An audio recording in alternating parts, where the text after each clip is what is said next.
Siapa napas itu? Ya napas itu yang tidak pernah tidur, tidak pernah ngantuk. Selalu berdiri tegak, mengurus seluruh kepentingan kehidupan kita. Jadi napas adalah jantung kehidupan semesta. Makanya orang yang meninggal disebut menghembuskan napas yang terakhir. Artinya napasnya setelah keluar gak masuk lagi. Itu aja kok meninggal. Gak usah pusing-pusing mikirin orang meninggal. Napasnya keluar gak masuk lagi, gitu aja. Disebut menghembuskan napas yang terakhir. Seperti itu, mati itu. Jadi sebetulnya sekarang ini kita sudah belajar hidup dan mati. Saat napas masuk kita hidup, napas keluar kita mati. Masuk lagi hidup, napas keluar mati. Jadi sebetulnya sekarang ini kita sudah diajarkan merasakan hidup mati. Cuma saking cepatnya kita tidak merasakan itu. Ditambah lagi kita pun sudah kehilangan kesadaran. Untuk bisa merasakan kehadiran nafas saja gak ada waktu. Padahal kalau kita jujur sedikit saja merenung.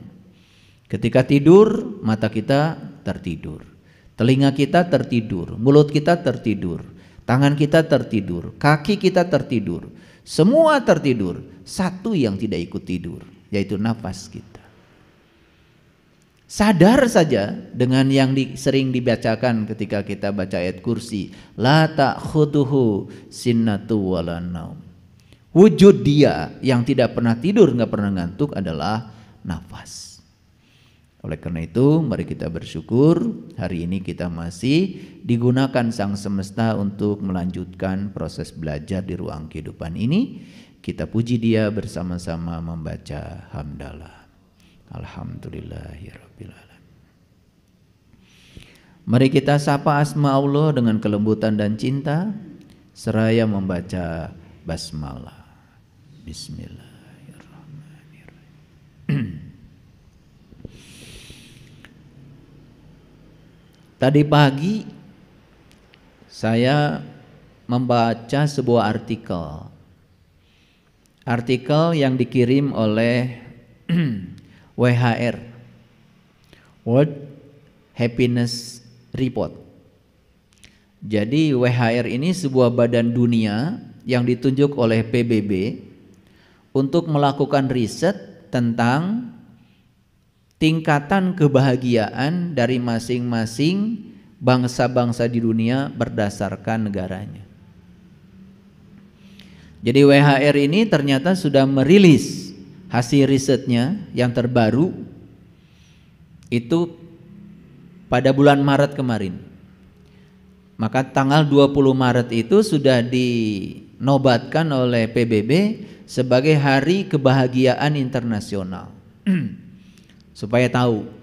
Jadi 20 Maret itu oleh PBB ditetapkan sebagai Hari Kebahagiaan Internasional.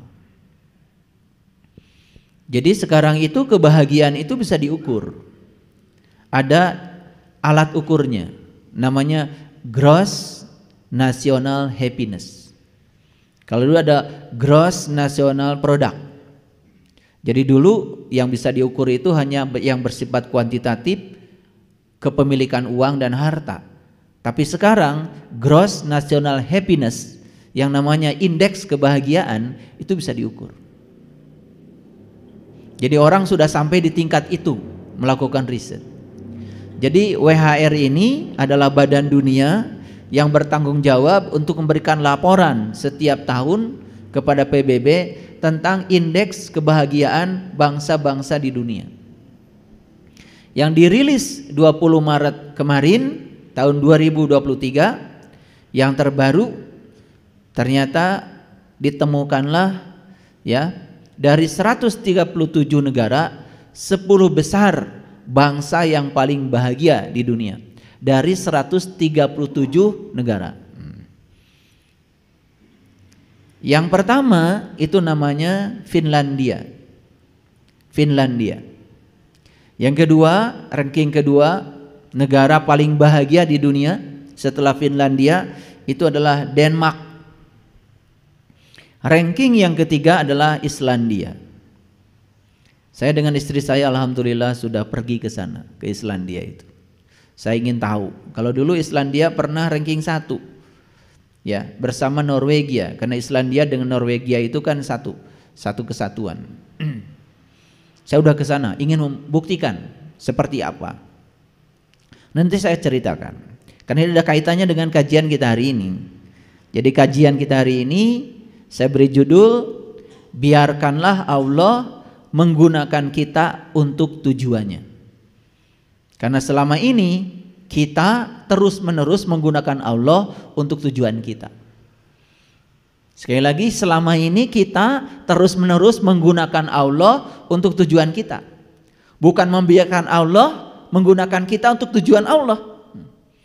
Jadi hidup kita udah kebalik selama bertahun-tahun.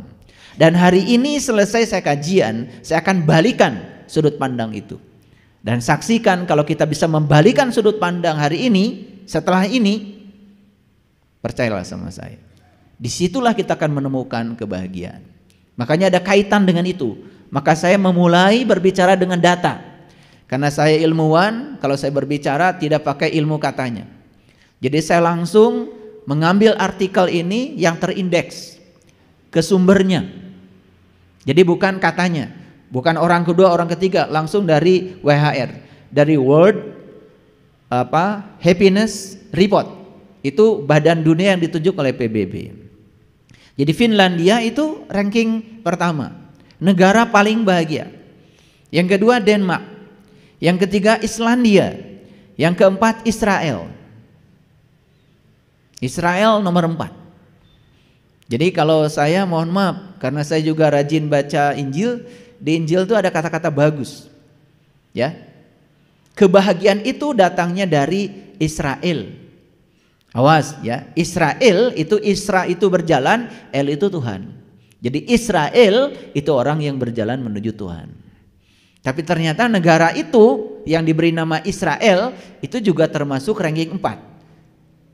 Negara paling bahagia. Nah kalau Israel yang hakiki, ya tentu saja bukan itu. Karena tidak mungkin Allah mengistimewakan satu kelompok dan kemudian tidak mengistimewakan kelompok yang lain. Bukankah kita semua ciptaannya Allah?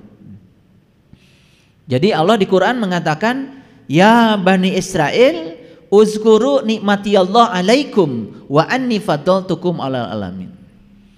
Hai Bani Israel, Bani itu orang, manusia, Isra itu berjalan, bahasa Arab, Eli itu bahasa Ibrani, Tuhan. Jadi Bani Israel, orang yang berjalan menuju Tuhan. Maka siapapun yang mau berjalan menuju Tuhan, bersama Tuhan, jadi keluarga Tuhan, itu pasti akan diunggulkan dari umat manapun. Makanya Bani Israel di Quran itu yang paling banyak ceritanya. Dari surat Al-Baqarah, ya semua surat-surat yang diturunkan di Madaniyah yang panjang-panjang itu semua cerita Bani Israel. Termasuk Quran surat Al-Isra, ya surat yang ke-17. Itu kan cerita perjalanan Isra. Yang Isra itu abdihi. Dan siapa abdi? Siapa saja yang mau mengabdikan dirinya kepada Tuhan, itu abdihi. Jadi abdihi itu bukan satu orang, banyak. Tergantung kita mau nggak memperjalankan diri kita kepada Tuhan. Makanya perjalanan setiap manusia itu minal masjidil haram ilal masjidil aqsa. Masjidil haram itu tempat asal kita, yaitu rahim ibu kita, itu hakikatnya. Masjidil aqsa, aqsa itu bahasa Arab, artinya jauh. Masjid itu artinya tempat. Masjidil aqsa artinya tempat yang jauh, sejauh kalian mencari. Di mana kalian bertemu jati diri, itulah Masjidil Aqsamu secara hakikat. Makanya perjalanan kita semua sama. Minal Masjidil Haram ilal Masjidil Aqsa. Makanya orang tua kita menggambarkan perjalanan itu dari Mas Kumambang sampai Pucung. Mas Kumambang itu masa mengambang di rahim ibu. Itulah hakikatnya Masjidil Haram. Makanya setelah mengambang 9 bulan 10 hari, maka kita datang ke dunia ini karena kita diutus oleh semesta ke dunia ini untuk menjadi khalifah. Khalifah itu bukan pemimpin, khalifah itu penjaga. Jadi kita ini sekarang ditugaskan oleh Allah datang ke dunia untuk menjadi penjaga dunia. Karena dunia ini bukan warisan buatmu, tapi dunia ini adalah titipan dari Allah buat anak cucumu. Salah memanai itu kacau jadinya. Makanya banyak orang yang mengeksploitasi semua kekayaan dunia ini hanya untuk kepentingan pribadi, melupakan generasi yang akan datang. Pada khalifah bukan pemimpin, khalifah itu artinya penjaga. Kita dititipi semesta ini untuk kita jaga, karena semesta bukan warisan buat kita, tetapi ini titipan buat anak cucu kita. Makanya orang-orang yang cerdas memikirkan, nanti anak cucu kita lahir 100 tahun, 1000 tahun yang akan datang, bagaimana bumi ini supaya tetap terjaga. Makanya sekarang semua orang mulai beralih bagaimana cara makan yang benar, supaya makan tidak menimbulkan gas. Sehingga apa? Ya, gas amonia di bumi ini jangan sampai bertambah terus, karena itu akan menimbulkan efek rumah kaca. Sehingga sinar matahari datang ke bumi tidak bisa lepas ke angkasa, terpantul-pantul karena terhalang oleh efek rumah kaca. Maka suhu bumi menjadi naik. Itu yang disebut dengan pemanasan global. Kalau suhu bumi naik, maka es di kutub utara itu mencair. Kalau es mencair, maka permukaan laut akan naik. Daratan semakin hari semakin berkurang. Orang yang menjadi khalifah beneran, dia jaga bumi ini supaya anak cucu kita nanti kebagian daratan. Karena daratan terus berkurang. 75% bumi kita itu lautan, 25% daratan, dan sekarang daratan terus berkurang. Kenapa? Ulahnya manusia. Inilah pentingnya mengerti sains. Gaul sedikit, mengerti ya bagaimana cara kita, itu yang disebut dengan orang soleh itu yang menjaga kelestarian semesta, bukan orang yang sembrono. Makanya judul kita kajian kita hari ini adalah biarkanlah Allah menggunakan kita untuk tujuannya. Makanya kalau orang tua kita lebih lengkap lagi.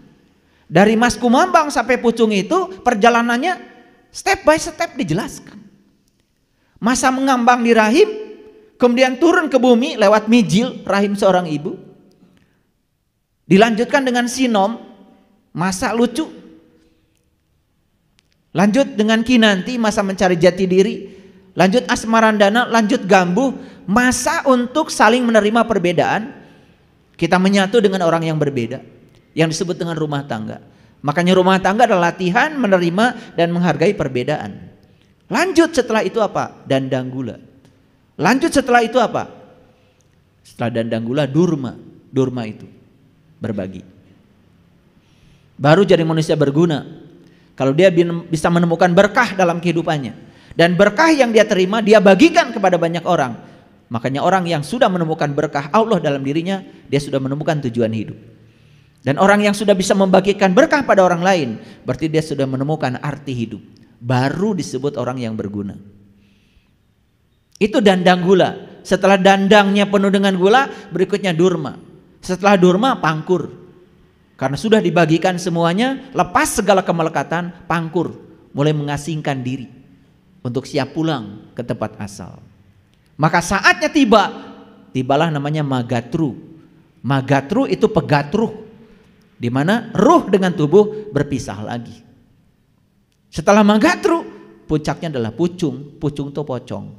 Akhirnya tubuh kita yang berasal dari tanah kembali ke tanah, dan sang jiwa setelah selesai menugaskan tugas sebagai kepanjangan tangan Allah, memenuhi ayat inna lillahi wa inna ilaihi rajiun, kembali kepada Allah. Harusnya seperti itu fase kehidupan kita. Minal masjidil haram illal masjidil aqsa. Itu hakikatnya.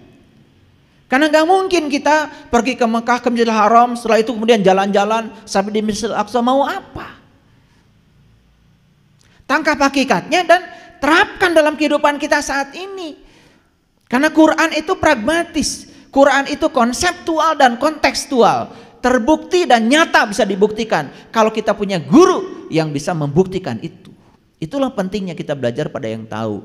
Jangan belajar pada orang yang tidak tahu, tetapi dia tidak tahu bahwa dia tidak tahu. Itulah orang yang kemana-mana menyebarkan kebohongan, tetapi berbaju kebenaran. Kayak yang benar tetapi sebetulnya bohong.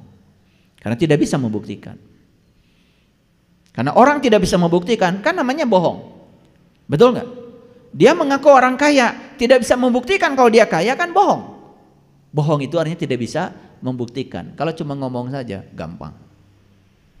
Allah bersamaku, lebih dekat kepadaku daripada urat nadi leherku. Cek, apakah itu sebatas pengetahuan atau pengalaman? Kalau itu sebatas pengetahuan masih bohong. Tapi kalau itu sudah menjadi pengalaman diri dan kita merasa manunggal, menyatu, tauhid bersama dia, baru itu menjadi kenyataan. Baru nggak bohong lagi kalau sudah jadi bukti. Paham sampai di sini? Lanjut dulu. Jadi Israel tadi urutan keempat, Belanda urutan kelima. Saya juga udah pernah ke negara-negara ini. Bahkan di Belanda itu ya penjara itu nggak laku. Bahkan penjara itu di sana banyak dijadikan rumah ibadah. Ada yang dijadikan gereja, ada yang dijadikan masjid bahkan. Karena saya punya teman di Belanda. Nah kebetulan dia sudah jadi murid saya sekarang. Dia pernah masuk Islam karena agama yang sebelumnya adalah Protestan. Dan saat itu dibimbing oleh seseorang untuk membacakan syahadat. Setelah baca syahadat kemudian diajarkan doa-doa. Pusing dia karena semua doanya katanya bahasa Arab. Dia balik lagi ke Eropa dan meninggalkan agama yang barunya itu. Balik lagi ke agama lamanya. Alhamdulillah ketemu saya. Kemudian saya jelaskan, agama itu jalan. Apapun jalanmu gak masalah. Yang penting kamu tekun di jalan. Silahkan tentukan mau pilih jalan mana. Dan dia mengatakan, tolong diajarkan. Kira-kira saya bagusnya jalan yang mana? Saya bilang, agama yang terbaik adalah agama yang mengantarkan pemeluknya menjadi lebih baik. Itu aja yang paling penting. Tapi dia memilih jalan Islam. Kalau gitu, yuk saya tunjukkan. Begitu saya ajarkan. Saat itu dia bergetar dan menangis. Kenapa dulu ya waktu saya baca syahadat yang pertama saya kok tidak menangis, tidak ada getarannya, tidak ada rasanya. Ya iya, kamu kan cuma membaca saja. Bersaksi tetapi tidak menyaksikan. Oleh saya dibalik, menyaksikan dulu baru kamu bersaksi. Kan Nabi Muhammad juga membimbing orang-orang saat itu memasuki Islam begitu dulu. Diajak untuk menyaksikan baru bersaksi. Kalau menyaksikan kan alatnya mata. Kalau bersaksi alatnya mulut kan. Mulut ini hanya bisa berbicara kalau ada info dari mata. Tapi tentu saja urusan spiritual tidak ada kaitan dengan mata ini. Maka di Quran dikatakan fa innaha la ta'mal absyar walakin ta'mal qulubul lati fis syudur. Gunakan mata kesadaran. Itulah yang disebut dengan mata kolbu. Itu yang namanya mata jiwa. Laqad ja'akum basyairum mir rabbikum. Telah datang bagi kalian semua al-basyair, penglihatan kolbu. Untuk kalian semua sudah diberi penglihatan itu.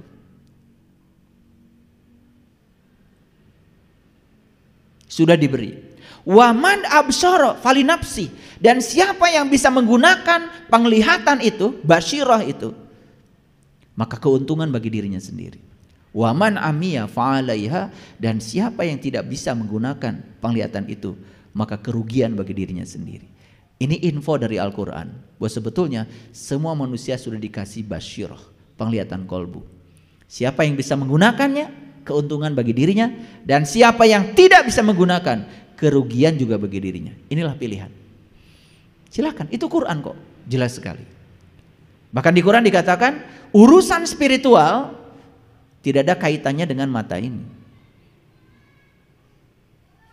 Makanya di dalam Quran ada gambaran, di Quran surat Al-Hajj itu digambarkan tentang sekelompok orang yang kemudian berteriak kepada Allah, ya Allah Tuhanku, kenapa engkau himpunkan aku dalam keadaan buta hari ini?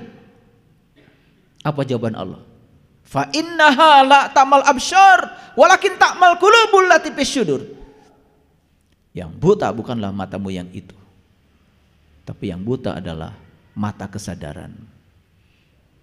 Jadi karena dulu dia buta mata kesadarannya, maka pada waktunya dia dikumpulkan dalam keadaan buta bersama orang-orang buta. Baru dia berteriak kepada Tuhan, Tuhan kenapa aku kumpulkan semua dalam keadaan buta? Padahal dulu aku orang-orang yang melihat. Jawaban Allah cuma begitu. Memang saat itu kamu melihat, tapi kamu hanya melihat dengan mata lahirmu. Padahal aku sudah kasih basyirah kepadamu dan kamu tidak menggunakannya.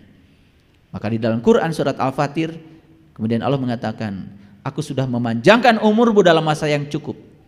Kemana saja selama aku beri kesempatan hidup. Kemana saja. Bagaimana umurmu kamu gunakan. Itu sebetulnya yang diceritakan Allah dalam Al-Quran. Baik, saya lanjutkan dulu. Jadi Belanda nomor 5 ya. Swedia nomor 6. Norwegia nomor 7.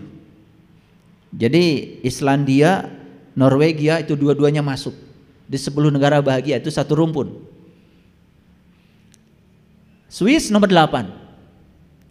Luxembourg nomor 9 dan Selandia Baru nomor 10. Nah, ada dua ya. Ada negara yang paling bahagia, ada negara paling Islami. Ada lagi riset yang kedua, negara paling Islami. Yang menarik, negara paling Islami pun masih ada di 10 negara ini. Termasuk Selandia Baru, negara paling Islami. Padahal penduduknya mayoritas tidak beragama Islam. Luar biasa bukan? Ya, ada irisan. Kalau saya bahas hasil riset ini, habis judul ini tidak akan selesai. Nah, mungkin ada yang tanya, apa kabar Indonesia? Nah, saya mau kasih tahu, ini karena hasil riset jadi saya tidak ada yang tutup-tutupi, tidak usah malu, karena ini sudah dipublish. Singapura nomor 25 indeks kebahagiaannya. Malaysia nomor 55. Thailand nomor 60. Vietnam nomor 65. Filipina itu nomor 76. Indonesia nomor 84. Dari 137 negara. Jadi kita ini dengan negara tetangga saja jauh. Filipina saja nomor 76. Kita nomor 84. Nah, baik. Sebetulnya apa sih indikator yang menentukan negara itu disebut negara bahagia? Nah, saya tidak akan bicara terlalu detail ya hasil risetnya, karena nanti saya jadi presentasi hasil riset. Tetapi ada 6 indikator. Yang pertama adalah dukungan sosial, interaksi sosial, gitu. Jadi negara-negara yang paling bahagia itu konflik sosialnya sangat minimalis. Dan ini cocok dengan hasilnya riset Profesor Masaru Emoto. Ketika seseorang jiwanya kotor, maka kecenderungan mentalnya juga akan menjadi buruk. Dan orang yang jiwanya kotor, mentalnya buruk, itu hubungan sosialnya biasanya terganggu. Karena konflik keluar itu akibat konflik di dalam. Jadi semua orang yang masih punya konflik di luar, sebutnya konflik itu dengan dirinya sendiri. Jadi kalau orang masih bermusuhan dengan orang lain, sebenarnya karena dia belum selesai dengan dirinya sendiri, berarti belum bahagia. Jadi kalau saya kaitkan dengan riset-riset dari seluruh dunia, ini jadi nyambung semuanya. Ternyata penyebab simptom itu penyakit fisik, itu 90% dari 3. 50% dari jiwa yang kotor, 25% dari mentalitas yang bobrok, 10% hubungan sosial yang terganggu. Bayangkan ya. Jadi kalau jiwa kotor, mentalitas kotor, kemudian hubungan sosial terganggu, itu sudah pasti sakit fisiknya. Jadi tidak usah cari-cari alasan kenapa Anda sakit. Periksa aja yang 3, itu pasti cocok. Karena ini hasil riset. Makanya sekarang di seluruh dunia orang berusaha untuk menyembuhkan simptom penyakit yang ada di fisik ini, tidak dengan cara menyelesaikan akibatnya, tapi cari sebabnya. Itu yang disebut dengan pengobatan holistik. Jadi kalau ingin sehat fisik kita, bersihkan aja jiwamu. Gitu. Jadi kalau ingin sehat tubuh fisik kita, bersihkan jiwamu. Jiwa yang bersih akan berpengaruh pada mental yang bersih, pikiran yang bersih. Jadi ini hasil riset ya. Jadi oleh karena itu saya mulai dari data. Hari ini saya mulai dari data. Dan saya bicara data berdasarkan riset. Jadi pertama itu dukungan sosial, itu indikator yang pertama. Interaksi sosial mereka bagus, saling menghormati, saling menghargai, terutama menghormati dan menghargai perbedaan. Yang kedua itu adalah penghasilan. Jadi kalau bicara penghasilan berarti berbicara tentang pendapatan per kapita. Yang ketiga kesehatan. Kalau bicara kesehatan pasti berbicara tentang harapan hidup kan? Harapan hidup. Jadi harapan hidupnya lebih panjang. Makanya harus sehat ya. Belajar spiritual sakit-sakitan. Katanya belajar agamanya udah tingkat tinggi, tetapi darah tinggi juga, kolesterol tinggi, tingkat tinggi, gula darah tinggi, lemak darah tinggi. Ini ada apa? Itu artinya proses pengendalian ini aja, nih gak berhasil. Karena sebetulnya yang membentuk tubuhmu itu ya mulutmu. Kalau ini gak berhenti nyapek, ya udah bentuk tubuh gak karu-karuan, perut jadi gak karuan, betul gak? Iya, makanya saya tidak mau ada murid-murid saya nggak langsing ya.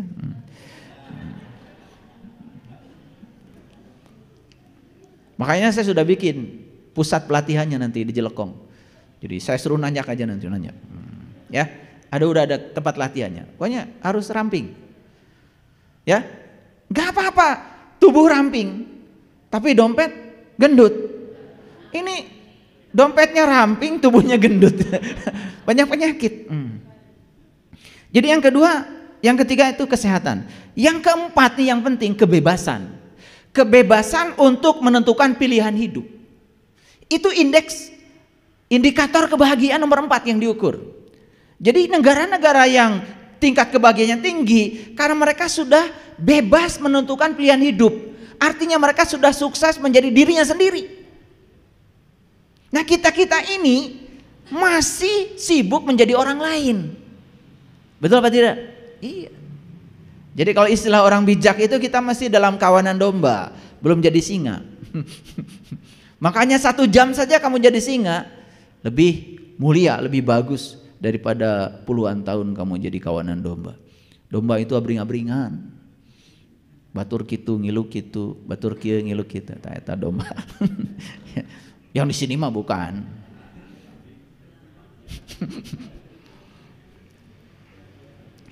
Yang kelima itu kemurahan hati, kedermawanan, itu yang diukur.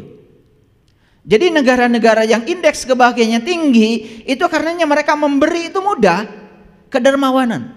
Ternyata WHR menentukan kedermawanan sebagai indikator kelima untuk menentukan kebahagiaan. Dan yang keenam adalah ketiadaan korupsi. Maaf ya, di negara kita ini korupsi sudah di segala aspek kehidupan. Memberantasnya menjadi sangat sulit. Bahkan yang berteriak untuk memberantas korupsi, malah dia juga korupsi. Ini masalah besar. Karena kita itu semua berpusat keluar, tidak berpusat ke dalam. Nyalakan orang tuh begitu mudah, tetapi menyalahkan diri sendiri ini. Nah yang menarik, saya coba gali lagi, terutama Finlandia. Mengapa mereka menjadi negara paling bahagia? Ternyata di samping 6 indikator yang tadi, 6 indikator, ada 3 tambahannya yang dimiliki Finlandia. Yang pertama, ya, mereka itu masyarakatnya tidak tertarik mengambil sesuatu yang bukan haknya. Itu yang membuat mereka bahagia. Karena semua orang yang suka ngambil hak orang lain tidurnya nggak nyenyak. Jangan dikira bahwa koruptor itu tidurnya nyenyak. Hese sare. Sieun kapanggih. Tapi orang Finlandia ini tambahannya ada 3 nih dibanding negara yang lain. Jadi saya coba searching lebih dalam lagi hasil risetnya, ternyata ada 3 yang membuat mereka unggul. 1, mereka tidak tertarik mengambil yang bukan haknya. Yang kedua yang membuat mereka bahagia adalah tidak pernah tertarik untuk membandingkan dirinya dengan orang lain. Jadi ini tanda sudah berhasil menjadi dirinya sendiri. Kalian tuh kan gampang sekali berubah pikirannya dengan apa kata orang tentang dirimu. Bahkan yang luar biasa, orang tua intervensi 3 besar pada anaknya. 1, intervensi pendidikan. Yang kedua, intervensi pekerjaan. Yang ketiga, intervensi jodoh. Ini yang masih di Indonesia yang paling besar. Orang tua intervensi pada masa depan anaknya di 3 besar itu. Makanya jangan heran kalau banyak orang yang berpenyakit.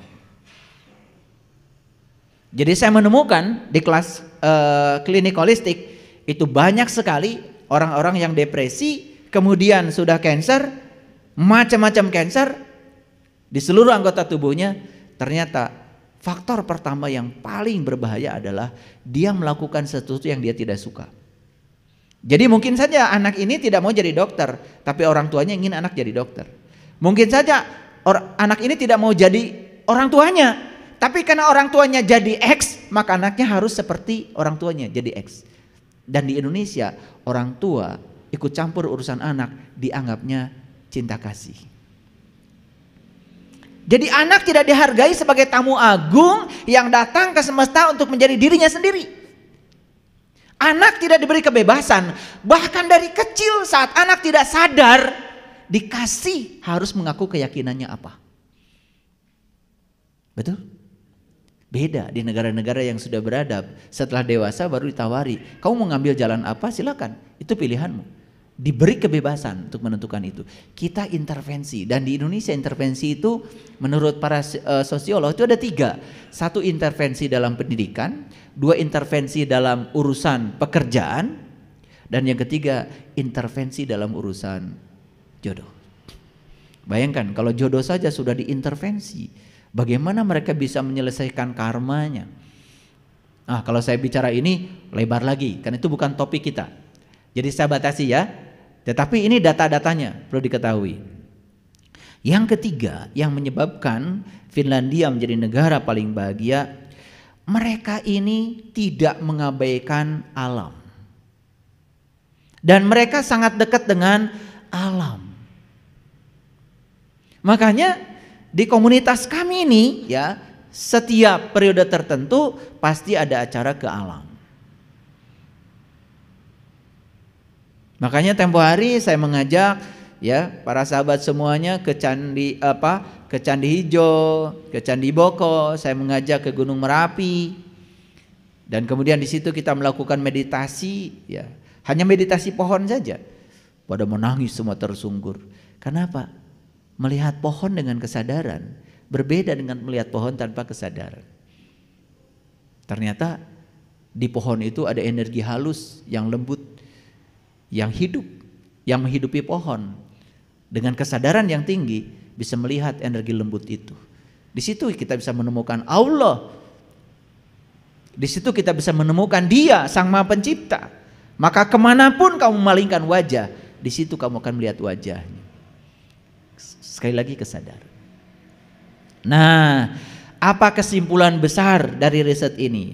Jadi ternyata 3 yang disebutkan tadi, kelebihan orang Finlandia, yang pertama tidak mengambil hak orang lain, yang kedua tidak membandingkan, yang ketiga tidak mengabaikan manfaat alam, titik beratnya ternyata yang nomor 2, tidak membandingkan.